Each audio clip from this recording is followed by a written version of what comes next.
Imhotep African family. May I have permission from my elder to speak? Thank you. I am Dr. Nteri Nelson, a metaphysician, a licensed clinician and educator, author and researcher, and co-founder of the Academy of Kemetic Education and Wellness, and delighted to be presenting here and present at this ASCAC conference, African Liberation Education.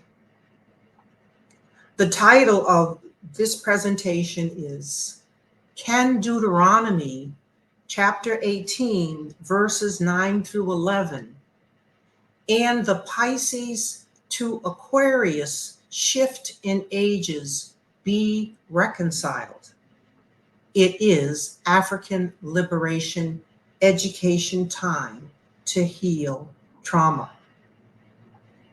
Beloveds, understanding the times in which we are living can give direction for the work to be done by us as African and African diaspora people. This research examines the precession of the equinoxes and the shift in the ages as we move from Pisces, the age of faith and believing, to Aquarius, the information age of knowing and verification.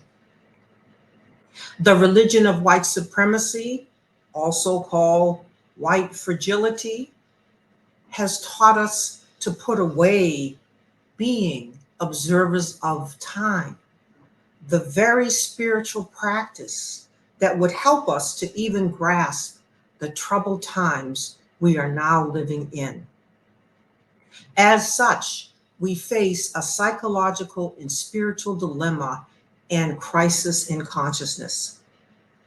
This presentation takes steps in 6 areas in need of reconciling as follows.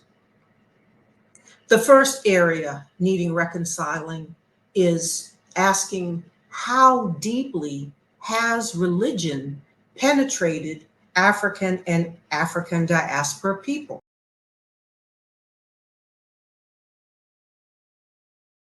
We turn to a quote now from one of our renowned African scholars, Dr. Yosef Ben Jakanen, from his book, The Myth of Genesis and Exodus and the Exclusion of Their African Origins. He says, quote, "Yet I am convinced by my own studies and experiences beginning in 1936 CE to this present day, that the main challenge to every Black educator in the Western world is the field of religious history, that dealing with the origin and teachings of Judaism, Christianity, and Islam, particularly the damage they have already caused African people everywhere and will yet cause if not properly re-examined and revised." A quote from Dr. Jacob Olapana, an African scholar and author on indigenous religions of Africa and religious practices of Africans who have settled in America. I'll just put his picture up here. On this subject of indigenous beliefs of African people before Christian and Islamic colonization of Africa, he states, African spirituality simply acknowledges that beliefs and practices touch on and inform every facet of human life. African spirituality is truly holistic. It is not a closed theological system. It doesn't have a fixed creed like in some forms of Christianity or Islam. He goes on to further note that, but since 1900, Christians in Africa have grown from approximately 7 million to over 450 million today. Islam has experienced a similar rapid growth. So I show you these maps that reflect this. And beloveds, you can see in this first map the drop of traditional African spirituality practices from the 1900s, this drop and the corresponding rise in Christianity and Islam over the same time. And this map shows you this a little more vividly. So you see today in this map, Christianity in Islam just about even 50-50 with other practices being at under 6%. He goes on to further inform us that African and diaspora profess or conceal professing practice of traditional African spirituality. So without claiming to be full members of indigenous traditions, there are many professed Christians and Muslims who participate in one form of indigenous religious rituals and practices or another. In other words, Africans in diaspora may profess or conceal their practice in traditional African spirituality, or what Professor Small calls African science. So just as in Africa, our motherland, similar penetration patterns of religion are reflected in the diaspora lands where the ripple effect is felt upon us, her African diaspora children. So just ponder, beloveds.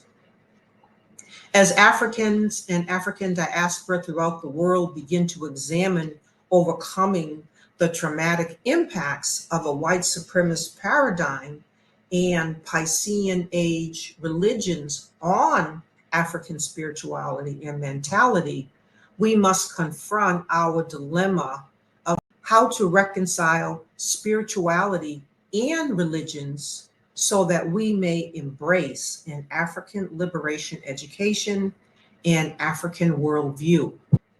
This hope for reconciling is well expressed by Dr. Jacob Alapona in the following, where he says, I was raised in Africa during the 1960s when the Yoruba community never asked you to choose between your personal faith and your collective African identity.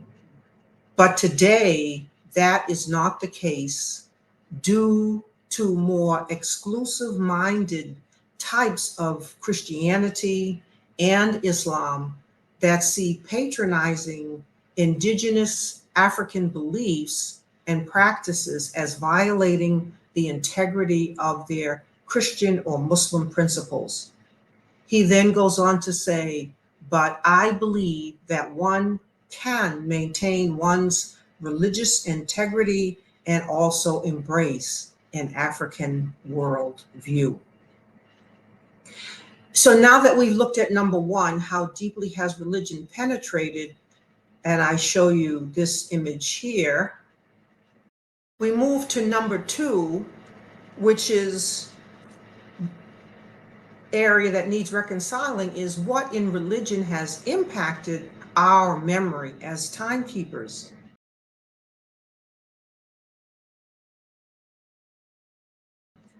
Much has been expunged from our spiritual practices and forbidden.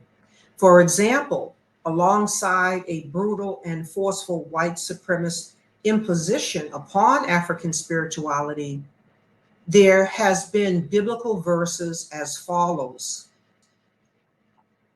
And I bring up the following. Deuteronomy 18, verse 9 through 11, which reads, "When you have entered into the land that your God is giving you, you must not learn to imitate the detestable practices of those nations. There should not be found in you anyone who makes his son or his daughter pass through the fire, anyone who employs divination, anyone who practices magic, anyone who looks for omens, a sorcerer, or an observer of times. Anyone binding others with a spell, anyone who consults a spirit medium or a fortune teller, or anyone who inquires of the dead." In other words, talking to ancestors. Now, beloveds, that we have examined what has impacted our memory as timekeepers, we move to the third area needing reconciling. How could we take notice of Pisces to Aquarius shift in ages with an impacted memory?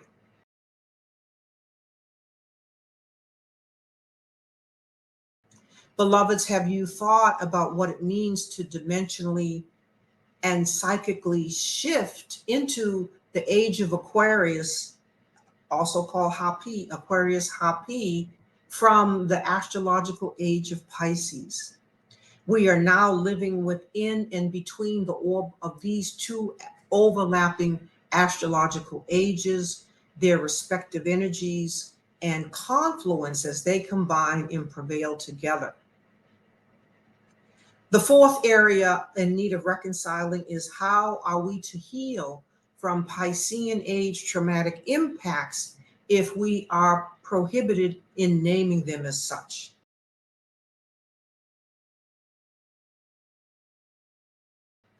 We are now working to overcome the traumatic impacts of Piscean age religions on African spirituality and mentality, the confusion, given its inextricable intertwining in and as a white supremacist paradigm, an age in which we have forgotten how to be tellers of time. Our African ancestors were master observers and keepers of time. And I show you the following.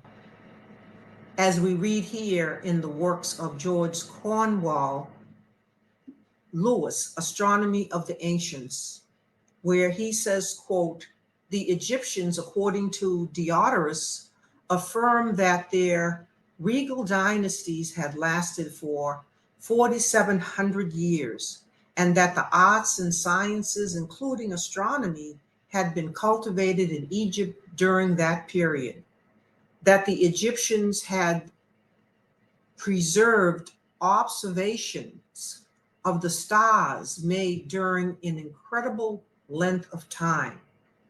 It was asserted by Martianus Capella that the Egyptians had secretly cultivated the science of astronomy for 40,000 years before it was made known to the rest of the world."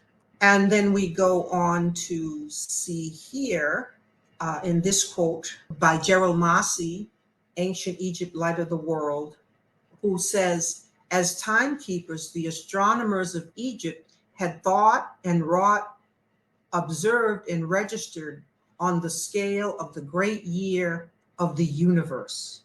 Now, there is no cycle in astronomy save the circle of the precessional movement. After long study of the whole matter, one sees perforce that the science of astronomy in Egypt, with its observed and registered cycle of cycles in precession, is actually older than any race of men on earth outside of Africa." Which moves us to number 5, beloveds, reconciling the one called Haru and the one called Jesus.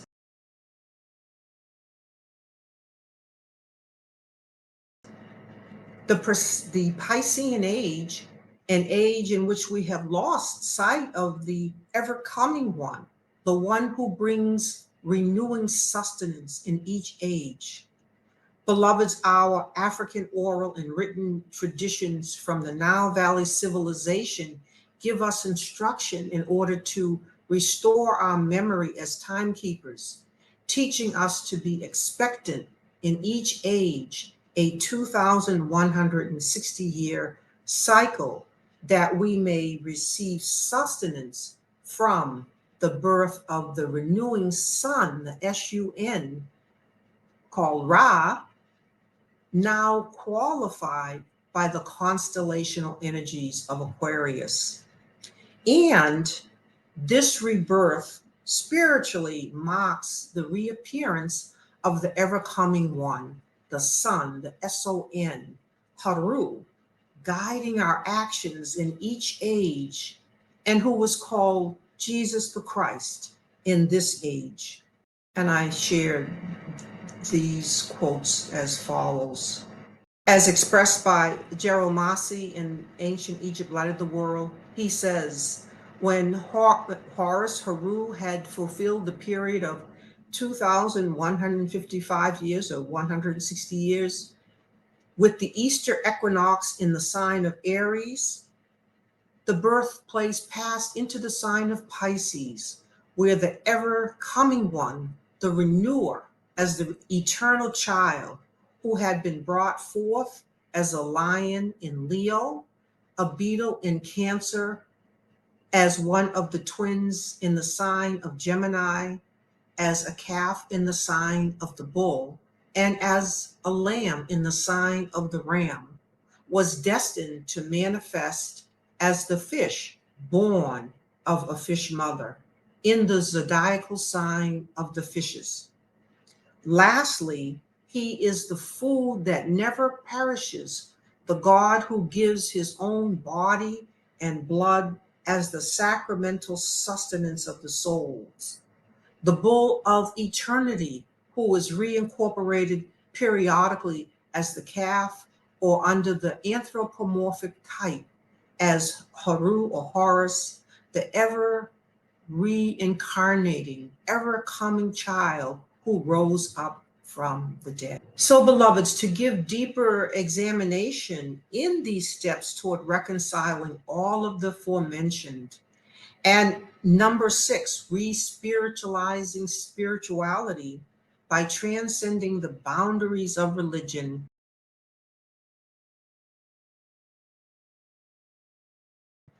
I share the excerpt from the following video.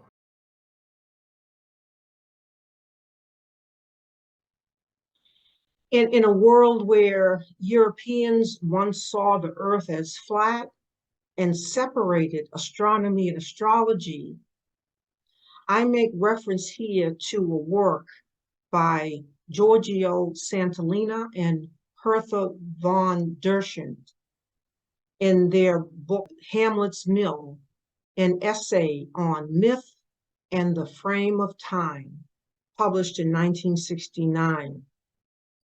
Because here is a clearer truth-telling moment of proper attribution to the greatness and brilliance of African people.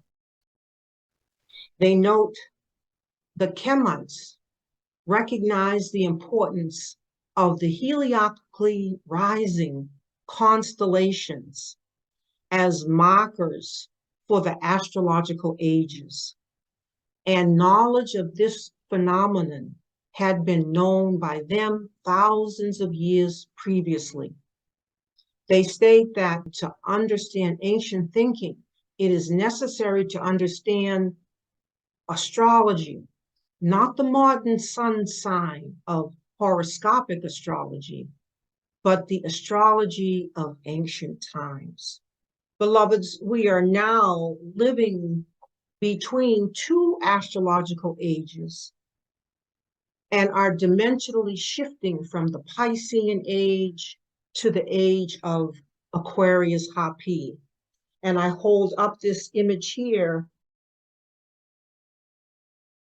to show the the fishes of Pisces, the symbolism, and the water bearer of symbolism of the age of Aquarius. And this presentation addresses the question, how do we receive sustenance from the sun, the S-U-N, and the son, the S-O-N? How can we be poised and expectant? Key instructions are given by our African ancestors of the Nile Valley civilization to address these questions. Two of these instructions are on discerning the sun, the S-U-N, and the S-O-N, the sun. Let us begin with first discerning the S-U-N. And I hold up, beloveds, a diagram. This is the diagram showing that our African ancestors charted the stars, that they have given us the zodiac, which was carved in the temple of Nteri, showing us the 12 constellational signs, which likewise make up the ages. The sun, the S-U-N, is passing through. And I'll hold up this next image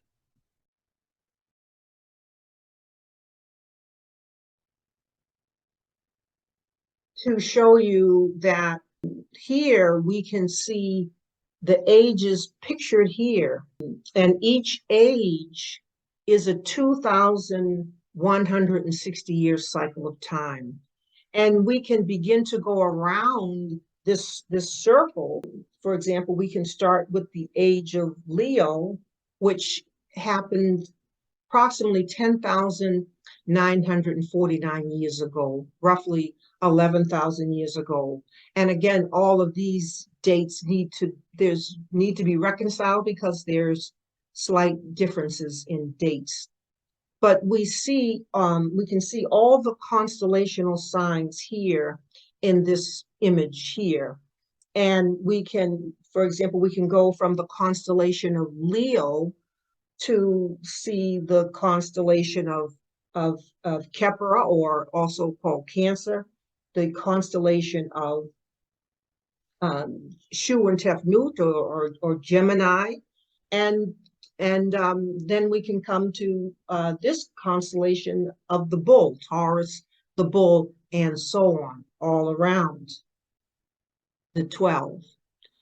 Now, for example, we see here the age of Taurus, which happened approximately 4,420 BCE. Again, there is reconciling in these dates by some measure. And it would be in this time frame, this age, beloveds, that we would have seen the development of the Kemetic calendar, the rule of King Namur, the building of the Great Pyramid of Giza. And each age is a 2,160-year cycle of time. And in dividing this circle of 360 degrees, there are 30 degrees. 30 degrees are assigned to each age or sign. And the precession, from an Earth or geocentric perspective, is the sun ticking through each degree, which is a 72-year period. And 30 times 72 equals 2,160 years for each age. And when multiplied by 12 signs equals a precessional cycle through 25,920 years, a great age, a great year or cycle of time.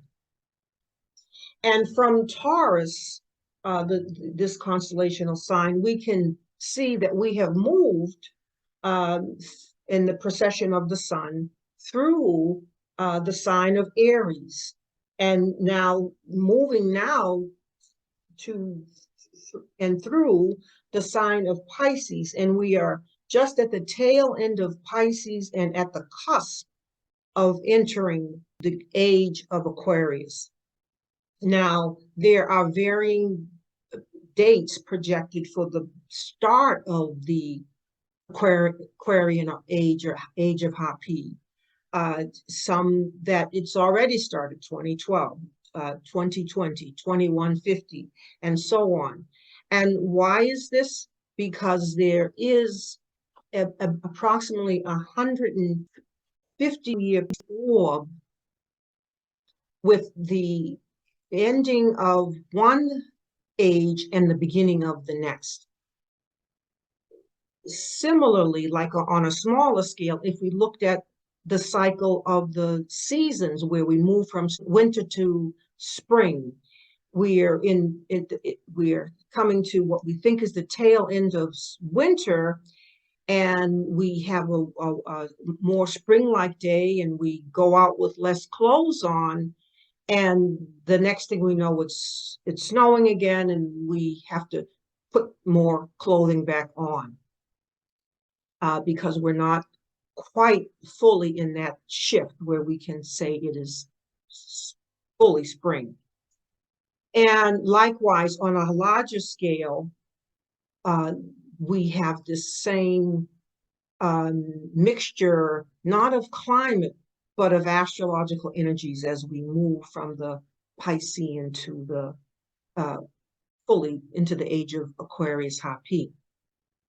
So the first instruction is that of our ancestors is that we receive the sustenance of the renewing sun, Ra, the S-U-N, which we saw rise on the eastern horizon this morning, which is our local representative of our, as above, so below is above, which is our local representative of our cosmic sun, the universe in total.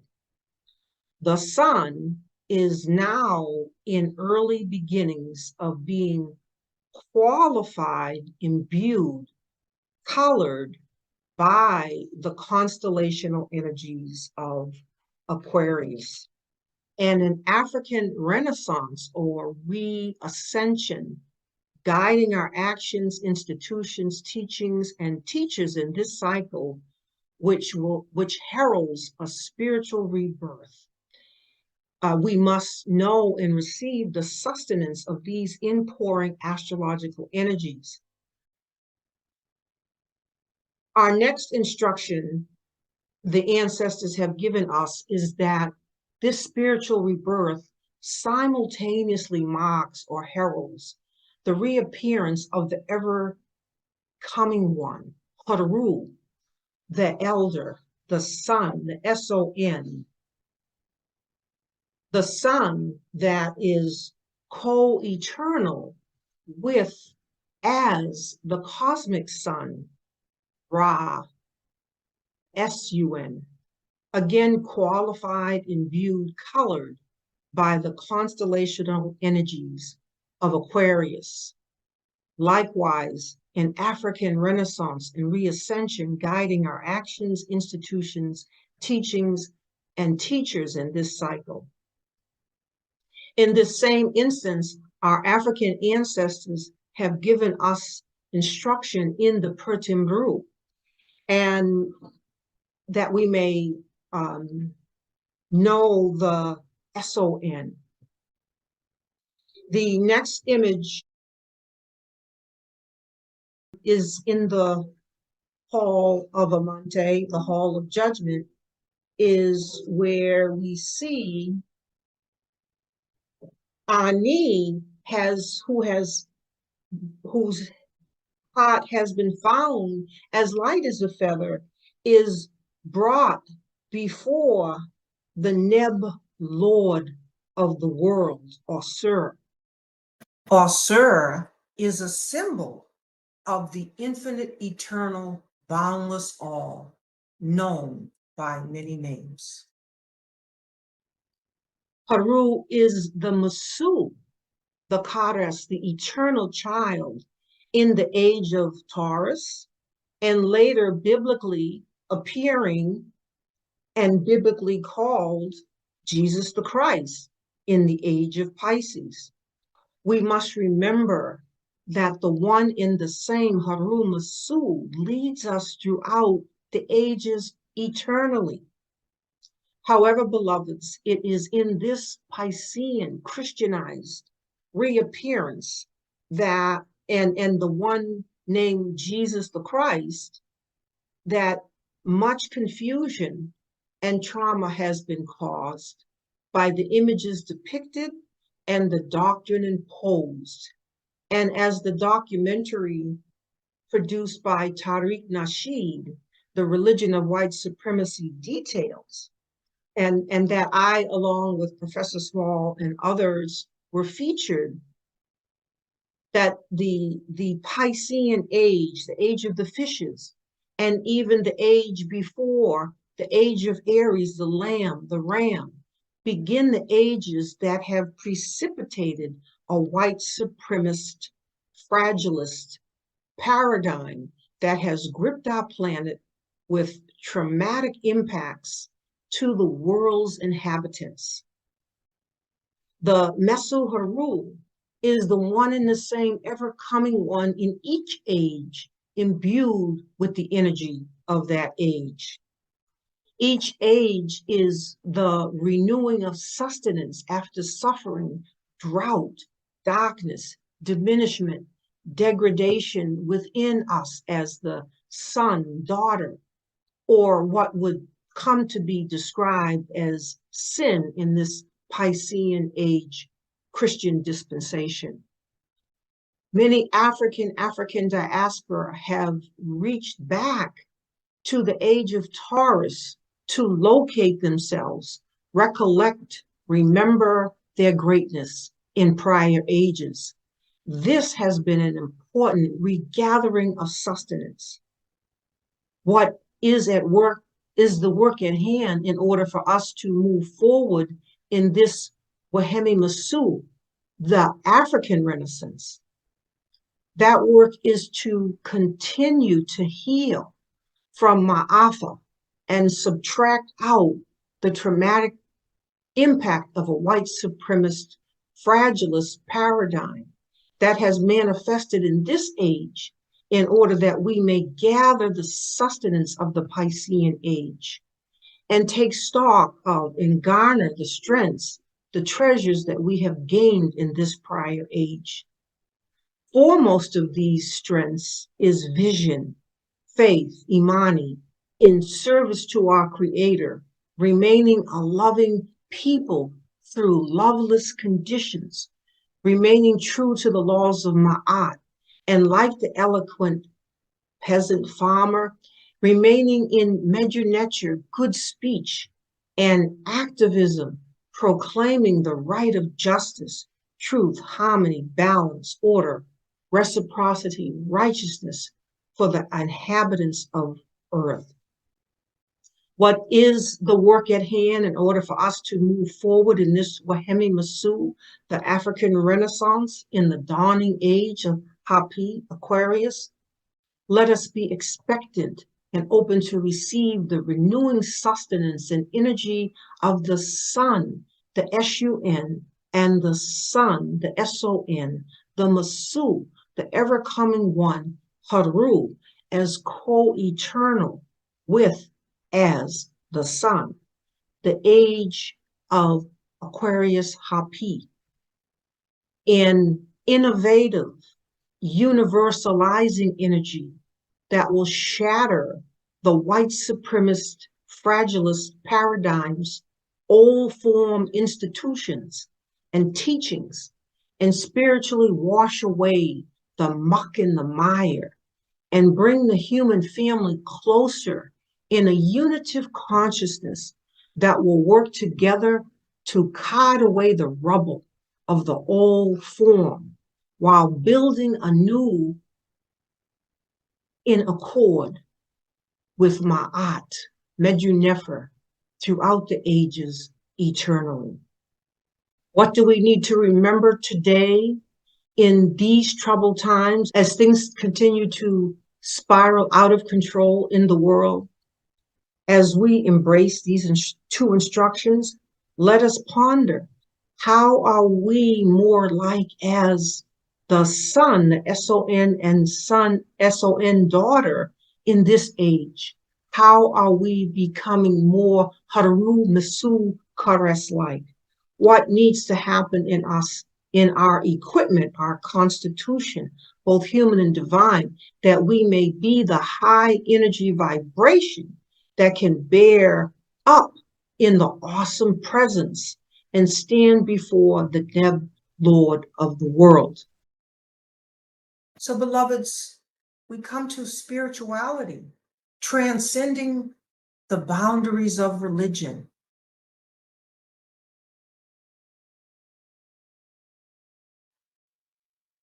Through faith and belief of Pisces and knowledge and research of Aquarius, we will know the underlying unity between all religions. For example, a key tool will be the internet, the World Wide Web. The internet symbolizes an ever expanding repository of human knowledge, giving us a planetary glimpse and unlimited access into the human mind of thinking, ideas, perceptions, recorded activities, garnered intellectual property of world universities, libraries, museums, industries, archaeological sites, etc., in every human endeavor.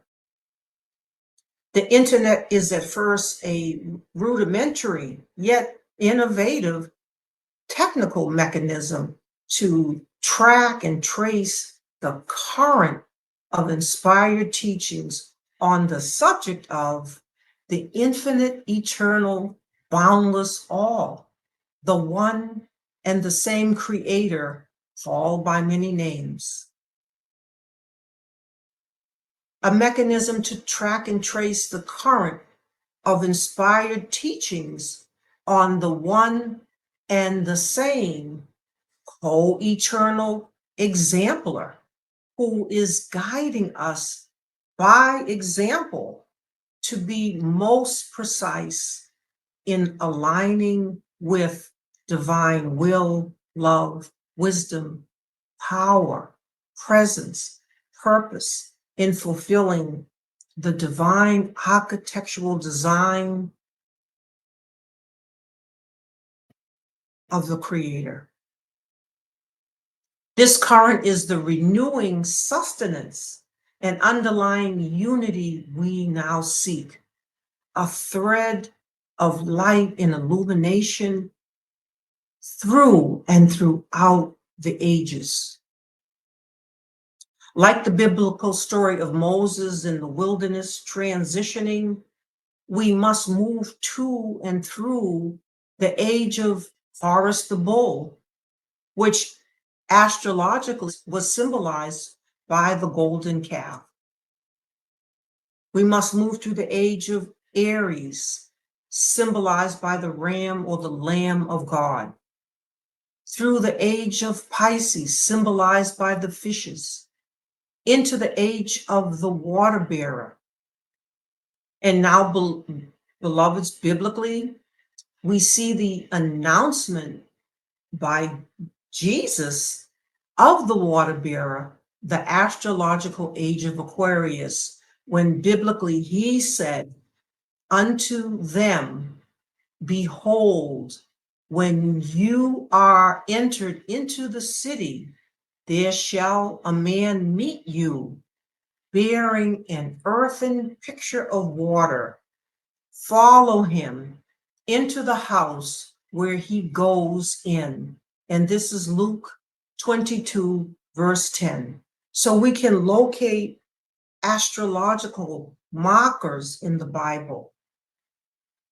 The Aquarian age moves us to new levels of awareness that that take us beyond the divisiveness of religion. Within African spirituality, we move beyond the divisions of religion. As we shift from a material consciousness and a material world where monetary, the dollar currency is sought, to a world more spiritual, where the current or currency of the Creator's inspired teachings are sought throughout the ages. I illustrate in the following story that I tell in one of my books, spirituality and transcending the boundaries of religion, as follows. Beloveds, our story of spirituality and transcending the boundaries of religion. There once was a pond with lots of lily pads floating on the surface. Beloveds, these lily pads represent the different religions. So there once was a pond with lots of lily pads floating on the surface.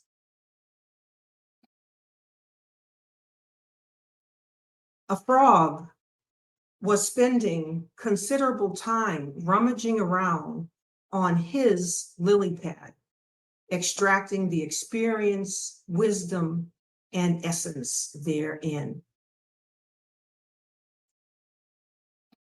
As he sat perched on his own lily pad, he noticed all the warring that was going on between the various other lily pads, including his own.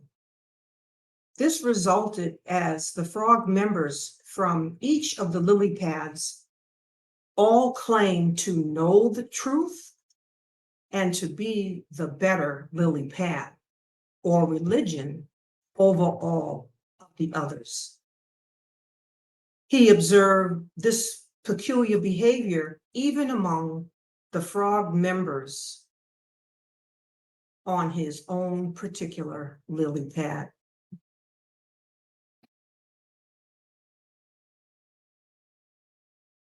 Sometime thereafter, the frog continued in his studies and exploration on and of his own lily pad.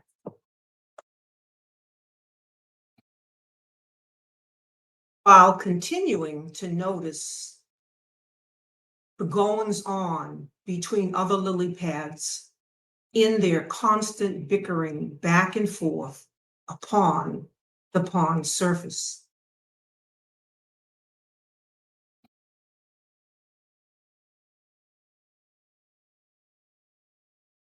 One day, the frog decided to venture out to study and explore what was going on upon the other lily pads.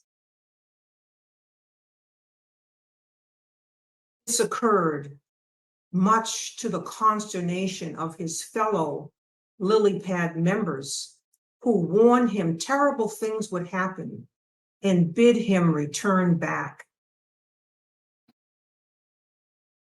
The frog felt none of their inhibitions or concern, however.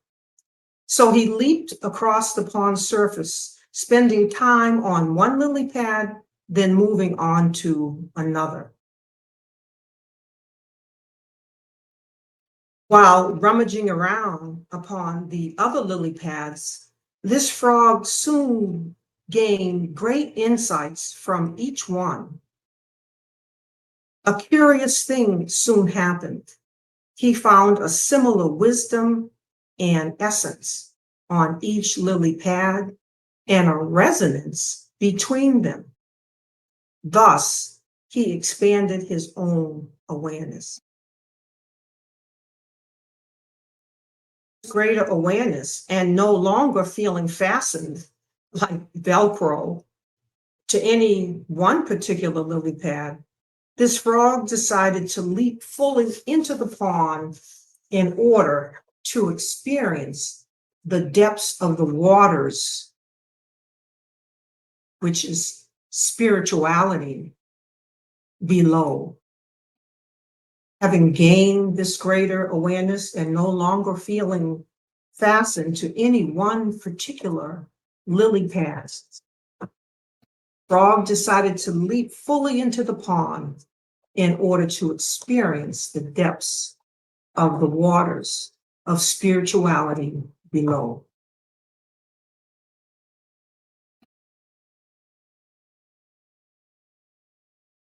He soon discovered from this dual vantage point of looking across the pond surface as well as beneath to its depths,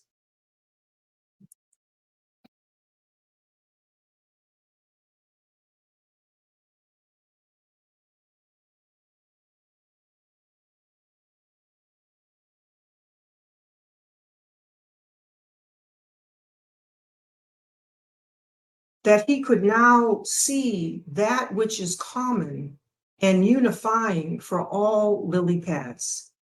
He knew to be the waters of spirit, which is the unifying, underlying unity, embracing all the diversity in its outward expression in the many lily pads above.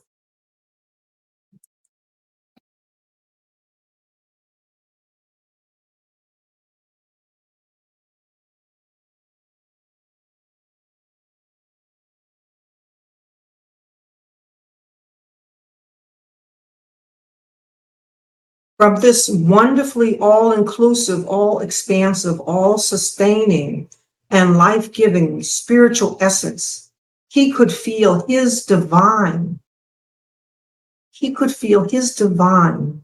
and infinite connection with all beings and all things. He was free to bobble up at any point to any one lily pad or religion, to experience the wisdom and essence therein. The frog was now free to express the unity he felt with all beings, and in sharing fellowship with others, thus infusing spirit into religion and expressing religion as living spirit. Beloveds, our story of spirituality and transcending the boundaries of religion. Sometimes we stay on lily pads beyond the point of benefit instead of exploring the variety and depth all around us. Whatever structure we may choose, it must serve as a vehicle for us to expand, grow, and not become a place of confinement or encapsulation. Sometimes people feel that unless they are in a physical structure called a church or a temple or religious organization, they cannot or do not feel their connection with God or creator, spirit, life, force, higher power, master consciousness, and so on. Others may feel alienated from or have little experience or connection with any particular religious structure or organization. These teachings that we are seeing the way of creating that sacred space within that is always with us and building the lighted temple which expresses our divinity.